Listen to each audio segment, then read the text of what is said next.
Hey, what's up? This is Chosen, and happy Monday to you and those of you that are having a holiday day off today. Hope you're enjoying the day off, but I have got some news to cover for you here on the channel. We've got some different events going on, like a speed drop fever, which is a big deal in the Dragon's Lair, and then we've got the Fragment Champion starting later this week, which the community is super hyped about. I'll talk about how the community feels about them, and then we've also got new champion kits to go over posted on Plarium's official site. So let's get into it.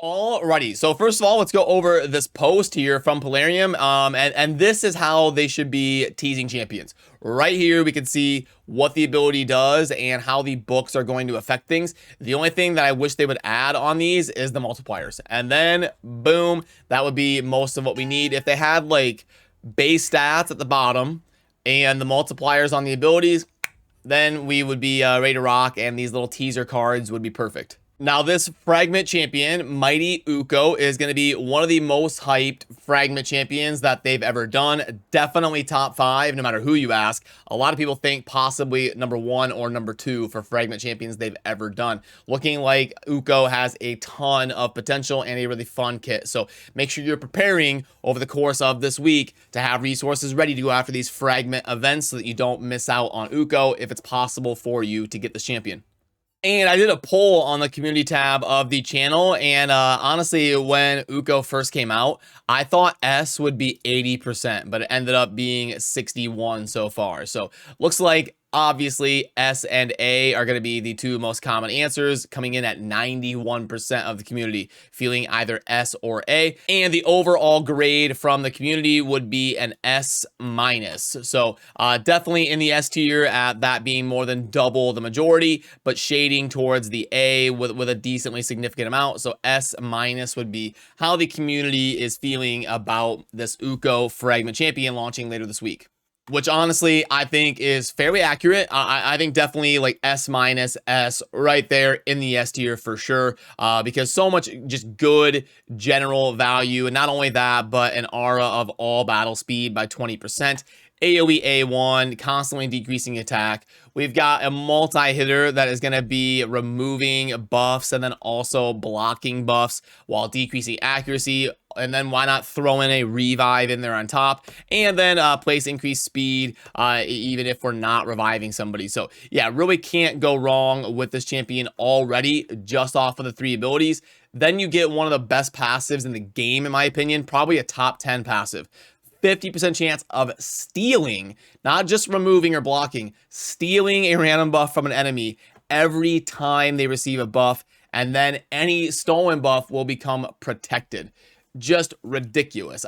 I think just in terms of general utility in raid over all different areas of content, probably a top 10 passive in the game. You've got some of those insane ones like Duchess and Tormund and some really cool passives to Aneric that really exist and give consistent value no matter what content it is. And I think this Totem Warden is right up there with those. But we are also getting other champions being teased here, so I want to react to these as well. We've got Staltus Dragon Bane coming to the Bannerlords. So an A1 is going to hit one enemy 2 times if target's under any debuff. Each hit decreases turn meter by 10%, so that's obviously going to be really, really good for the Fire Knight. And then an AoE 2 times each hit with... You can book it up to a 65% chance to place a stun. That's going to be a 3-turn cooldown. Again, that's a really solid progression champion. Then we get increased defense on this champion, and then another AoE. And then we can book this up to 100% of placing a decreased crit damage for 2 turns on enemies whose attack is higher than defense. And then if their attack is lower than defense, going to place a decreased speed. So, okay, pretty cool. We got lots of utility going on here, but this is a 4-turn cooldown, unfortunately. And then whenever an enemy attempts to place a weakened debuff, a decreased defense debuff, or a poison debuff in this champion, it's going to reflect them onto the attacker. Okay, that's pretty cool as a passive, and there's no cooldown on it, so that's consistent. Damage increases by 5% for each debuff on the target. Okay. Again, I don't think quite like Uko, but Staltus looks fun. I would give like I'd give like a B plus for a grade here as a first reaction on Stultus. And then we've got a new Void Legendary coming into the fold. We've got attack one enemy, 45% chance that we can book up to 60 of placing a decreased defense for 2 turns. The damage of the skill increases 10% every time the skill is used, and it stacks up to doubling the effect, basically. Okay, we'll have to see the multipliers to see how good that is. And then we get an AoE 2 times, place a shield on this champion. The value of the shield is equal to 5. It's unfortunate when the shield is only this champion. And a 3-turn cooldown AoE. Okay, but at least it is going to be a decent amount of self-sustain. Attack one enemy 2 times. We can book it up to 100% chance of stealing the turn meter on a 3-turn cooldown. That's pretty good. And it cannot be resisted if the target has higher max HP than this champion. Okay, that's pretty solid. Can really snowball a bunch of turns. Decrease damage taken from AoE attacks by 50%. It must be just on this champion, because that would be insane if it was the whole team. If target's max HP is more than double this champion, then the champion attack will deal damage based on that. Oh, okay, that's cool. So it's going to be based on kind of the content that you're doing, and then increase crit rate in all battles by 19%. And again, on some of these champions, especially ones that are damage dealers, it's a little bit easier on a champion like Uko because they're more of a support. But on some of these champions that are damage dealers doing a bunch of AoE damage, and then these single target nukes, I need to know their base stats and their multipliers to know how well they're going to scale with gear. So it's really tough to grade them accurately until I see that. But looks fun. Not going to be the best Void Legendary, I don't think, but maybe like a B plus kind of range. I think if the shield were all allies, then we'd be getting up into that high A S range. And then we're getting into the epics here. Okay, so we've got new epics coming to the game. One enemy 2 times, each hit place a freeze. Chance increases on crit, okay, and then an AoE that ignores defense as a base, okay. Fill the champion's turn meter by 10% on each crit, and that's the 3-turn cooldown. So this you could really snowball a bunch of turns here. One enemy, and then we're ignoring defense again. Place a perfect veil if crit, okay. Could be a damage dealer carry for like a faction wars or something, okay. Then we've got Farinox. I'm trying to look really quick to see if any of these really jump off the board as like some sort of seer or some sort of crazy epic. One enemy 40% chance of decreased attack, okay. If more damage against targets without any buffs. One enemy 3 times, stealing random buffs, ascended of stealing a random buff. I mean, that's cool.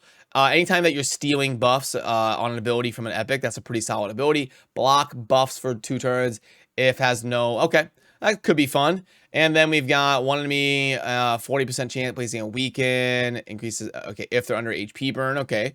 Attack one enemy 2 times, heal this champion by 15% of their max HP on each critical hit. That's handy, some self-sustain there for a damage dealer. Place at their own increased attack, if under HP burn. AoE, 75% chance, okay, so at least they do it themselves. Fill the champion's turn meter by 15% on each crit. Again, on a 3-turn cooldown, you can really snowball a bunch of turns there, so that's good.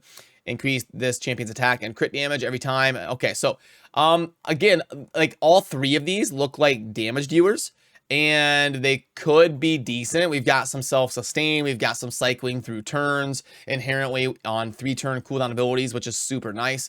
So I think they all look like above average decent epics. I mean, we've got like 200 epics in the game at this point, and I think these could all serve a purpose in the game as an epic champion being added to bolster some self-sustained damage rosters. So, okay, that is Plarium's post on the new champions coming out. Definitely let me know down below what you think about some of these other champions that are coming to the game. And you've already let me know that the grade of S- on the Uko. So you can let me know if you agree or disagree with that as well. Then as we switch to going over what is happening in game, remember to be diligent about your resources the next few days, because we have got the fragment shenanigans starting later this week. So right now going to be kind of the calm before the storm, and then we will get into the madness starting this weekend where everybody is wanting to go for Uko. So just keep that in mind as you're playing the game and as you're spending resources, that you want to make sure and manage your account efficiently to scoop up all the fragments you possibly can when Uko starts. And if we pull up the expected events for the rest of the year, we can see that Friday, September 9th is when the events are supposed to launch, and it'll be live for probably a couple weeks. So right here, the way they typically structure it for the fragment events is you'll have like Champion Chase and Summon Rush coinciding with these 2 weekends of events. And the first one, which is going to be this weekend, we should find out about some sort of 10x or guaranteed summoning event. And then we'll have to pull a certain amount of shards to get our fragments. And then next weekend will be 2x sacred. So if you're trying to plan, there is what we expect to be happening. That's not confirmed yet, but if Plarium goes with their normal rotation, it's usually going to be something like this. There will also be no CVC coming up this week because obviously we had one last week, so it's going to be an off week this week. So going to be really an opportunity here to save up and then slam a bunch of craziness launching as of this weekend. We can go over if there's any offers worth plugging in. I'm not seeing anything super amazing or noteworthy, mostly just kind of par for the course average offers. Okay, cool. And we do also have a test server that is live right now. I'm going to try to be able to stream that like today, jump on and go through stuff with viewers and look at different things happening on the test server. If I get time today, I know I've got some jam-packed stuff going on. I got to test Torchlight Infinite, which is going to be a new mobile game coming out. I'm probably going to release a video later on today on the channel giving you a quick like 5-minute look at the Torchlight Infinite beta coming up. So then we will have to dive into other test server type content and try to stay in the loop here on Raid as much as possible. So let me know what you think down below, and as always, have a great rest of your day, and thanks for watching. Peace.